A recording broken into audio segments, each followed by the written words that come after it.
nggak tahu ini informasi benar atau enggak, ada hoax, misinformasi, itu benar sekali. Dan itu akibat dari disrupsi digital yang tadi saya cerita yang 10 tahun lalu. Karena disrupsi digital itu menuntut perubahan yang cepat gitu ya, bekerja yang lebih cepat, konten di-upload dengan lebih cepat, lebih banyak dan lain sebagainya. Itu juga ada the dark side of the digital disruption adalah menurunnya kualitas konten. Betul. Konten jadi banyak banget, terlalu mudah untuk menjadi perusahaan media. Yes. Siapapun bisa jadi Bisa. media sekarang. Nggak perlu modal gede, yang penting punya akun sosial media, ngaku sebagai media jadi. Nggak ada yang larang. Betul. Nggak ada aturan yang larang lo bikin media. Semua orang bisa, makanya banyak banget yang tiba-tiba jadi media. Yeah. Sementara kalau misalnya mau dilihat dari sisi legal, itu acuan kita misalnya lihat Dewan Pers, berapa media yang diverifikasi oleh Dewan Pers. Yeah. Nah itulah sebenarnya media yang beneran media yang bisa dipertanggungjawabkan secara bisnis, secara konten dan lain-lain. Smart Business. Smart listeners, sekarang masanya kita mendapatkan informasi dengan mudah gitu ya, mendapatkan sesuatu dengan mudah di era keterbukaan ini. Tapi media sebagai mungkin dasar ya, dulu kita mendapatkan informasi apakah kalau secara bisnis nih masih worth it untuk dijalani di era keterbukaan ini. Kita akan membahasnya dalam podcast Smart Business. Kali ini sudah bersama dengan CMO dari KG Media dan juga Ketua dari Indonesia Digital Association, Mas Gemi. Hai Mas Gemi. Halo. Kita bahas satu hal yang menarik gitu ya, bicara tentang bisnis media di era keterbukaan. Oke. Kalau menurut Mas Gemi, masih worth it nggak sih untuk dijalani bisnis media di era yang sekarang kan informasi tuh kita bisa dapetin dari mana aja gitu Mas? Ya. Ini jawabannya itu bisa sangat panjang dan complicated. Tapi pada intinya gini, kalau ditanya, mungkin gini, kalau dari perspektif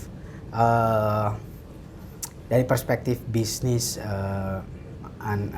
zaman sekarang yang seperti anak-anak startup atau VC atau apa namanya, dari sisi financial, purely financial, mungkin ngelihat bisnis media ini tidak menarik gitu, unattractive. Tapi kalau saya ngelihatnya media itu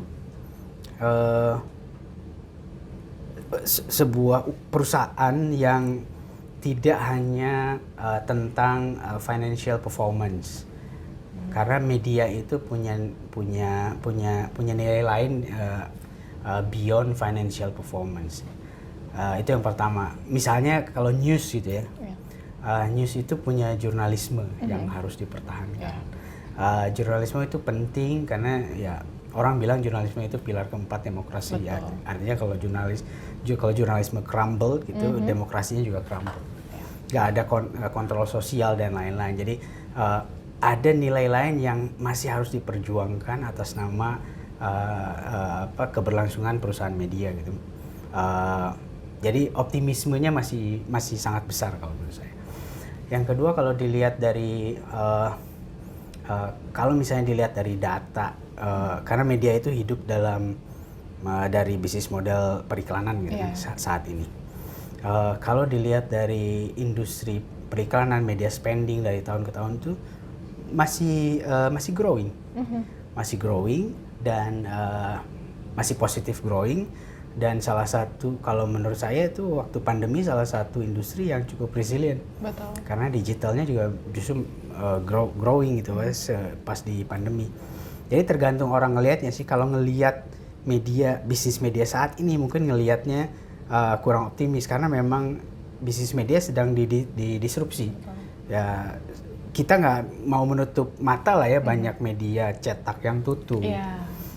Bahkan media digital juga banyak yang tutup. Kita kemarin dengar Vice bangkrut, ya kan? Kita mendengar buzzword, not buzzword. Media yang native digital itu juga harus ditutup gitu ya. Karena memang kalau 10 tahun lalu media tradisional terdisrupsi oleh digital. Dan most of the time media tradisional yang cukup kuat secara struktur organisasi itu bisa bertransformasi jadi digital kayak di KG lah ya, bisa bertransformasi dengan baik gitu ya, semua medianya. Tapi sekarang ini media digital justru yang sedang terdisrupsi. Nah itu yang bikin kita sebenarnya ini apa-apaan lagi gitu ya. Udah didisrupsi, digitalnya juga didisrupsi lagi. Nah itu memang kalau dilihat saat ini mungkin rapot perusahaan media mungkin lagi nggak bagus. Tapi kalau dilihat dari perspektif lain yaitu cycle bisnis kan kadang naik kadang turun. Gitu.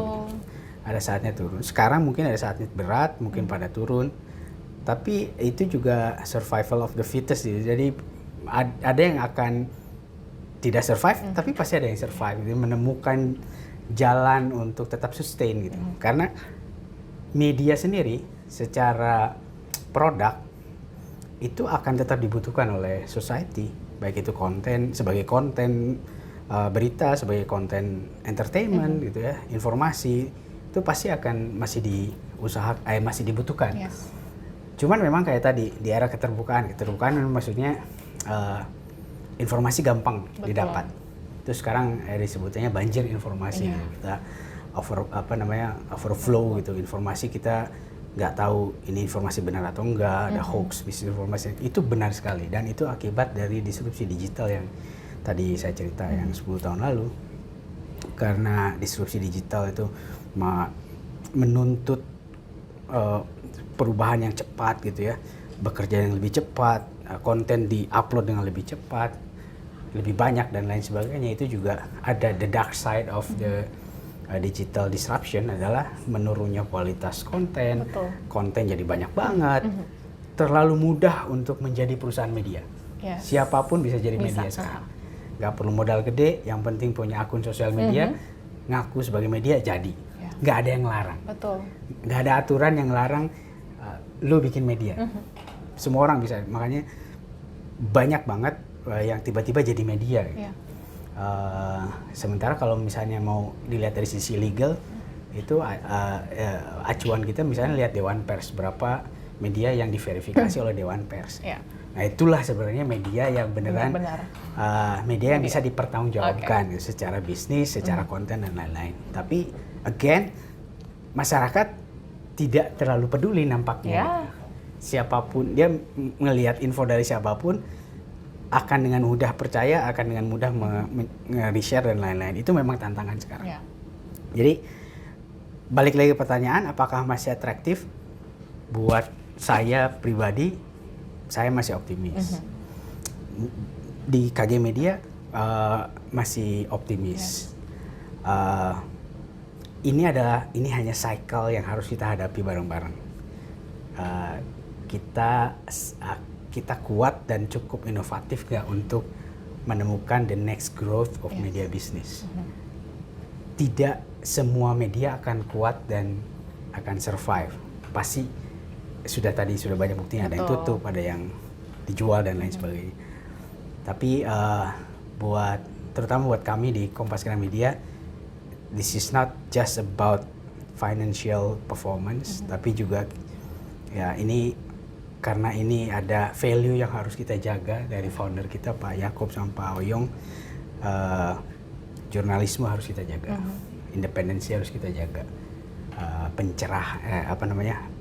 KG sebagai sumber pencerahan dan edukasi harus kita jaga gitu. Itu yang memotivasi kita bahwa media itu masih bisa survive, masih bisa, bahkan kalau kita bisa crack the next growth of media mungkin masih bisa thriving gitu. Cuman kalau ditanya gimana caranya bisa thriving, kita masih eksplorasi. Kita masih eksplorasi dan kita harus dengan terbuka mengakui bahwa kita belum menemukan cara yang paling baik untuk menemukan the next growth of media business saat ini. Betul. Kayaknya semua media lagi cari formula terbaik gitu ya Mas ya. Oke. So, mungkin terakhir gitu ya. Ini kan sekarang media berlomba-lomba kasih informasi gitu ya. Berbagi informasi baik yang tadi Mas Gemi katakan, even itu cuman account social media aja udah bisa share banyak informasi. Untuk bisa tetap bertahan dengan sisi bisnisnya dan juga quality-nya gitu. Apa yang harus dilakukan pebisnis dari sisi media nih Mas? Apakah being different Atau tadi memegang nilai-nilai atau seperti apa? Jadi ketika sekarang informasi itu jadi terlalu banyak, banjir informasi, orang nggak tahu mana yang harus dipercaya. Ketika dunia ini menjadi lebih noisy, Betul. lebih cerewet, lebih bising gitu ya, maka kunci keberhasilan kita ada pada satu, bagaimana kita bisa didengar. Oke.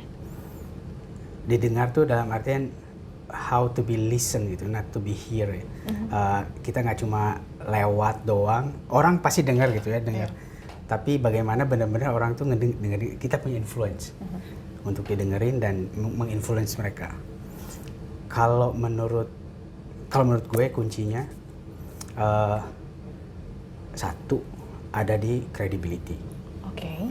Credibility itu akan ngebangun trust. Betul. Nah, itu yang akan membuat kita beda sama yang lain. Credibility, trust, dan authenticity. Nah, sekarang berita, informasi itu terkomoditize. Kayak tadi gue bilang, semua orang bisa bikin berita, terkomoditize. Dan nggak ada yang mau bayar berita sekarang. Kalau dulu mau berita harus beli koran, beli TV, at least kalau beli TV, berlangganan, dan lain. Sekarang susah banget gitu bikin subscription based media, karena digital telah mendidik society kita untuk percaya bahwa konten is free gitu. Padahal enggak gitu. Karena ketika konten itu gratis, sebenarnya produknya itu elu gitu. Jadi kalau kontennya gratis ya produknya elu gitu, karena masuklah advertising gitu yang memfunding konten, karena konten itu kalau di perusahaan media itu cost-nya besar. To produce one konten itu besar, karena kita butuh wartawan, kita butuh jurnalis, kita butuh ini production gitu ya, dan itu nggak murah gitu. Tapi kontennya free gitu, jadi uangnya dari iklan gitu. Dan kita melihat iklan ini makin lama makin nggak sejalan dengan kualitas konten dan value of the journalism kan. Karena iklan lebih mementingkan eyeballs. Naturally ya, gue orang iklan nih. Iklan itu eyeballsnya makin banyak makin bagus. Sementara jurnalisme misalnya itu lebih mementingkan substansi. Bagaimana orang paham tentang suatu subjek, dan nggak perlu semua orang paham, tapi at least somebody really understand the matter gitu. Itu kan jurnalis. Jadi nggak ketemu nih. Makanya konten yang berkualitas itu tidak selalu laku. Betul. Di iklan. Bahkan susah untuk lakunya karena yang consume dikit gitu. Jadi konten yang populer yang laku, dan most likely mungkin kualitasnya lebih rendah dibanding konten yang lebih heavy. Nah, jadi itu nggak nyambung tuh antara value of advertising sama value of quality content yang diproduce media selama ini, selama ratusan tahun. Nah, itu challenge-nya itu juga di situ sekarang. Nah, jadi lagi-lagi makin bising dunia ini, makin penting kredibilitas, trust, authenticity yang akan ngebangun trust. Karena pada akhirnya gue sangat percaya ketika orang sudah overload dengan informasinya, mereka akan mencari sendiri, gue harus dengerin yang mana. Dan brand credibility, brand trust itu jadi jauh lebih penting di tahun-tahun ke depan nanti. Mudah-mudahan itu juga sejalan dengan bisnis modelnya juga ketemu. Semangat untuk yang sedang berjuang menemukan formula terbaik. Semangat. Untuk pebisnis media, dan juga thank you Mas Gemi sharing singkatnya. Nanti kita ketemu lagi ya di episode berikutnya, bahas tentang marketing, terus juga digital dan lain sebagainya. So thank you semua listeners, kita ketemu di episode berikutnya. Sukses selalu untuk Anda dan sampai jumpa. Smart Business. Lead you better.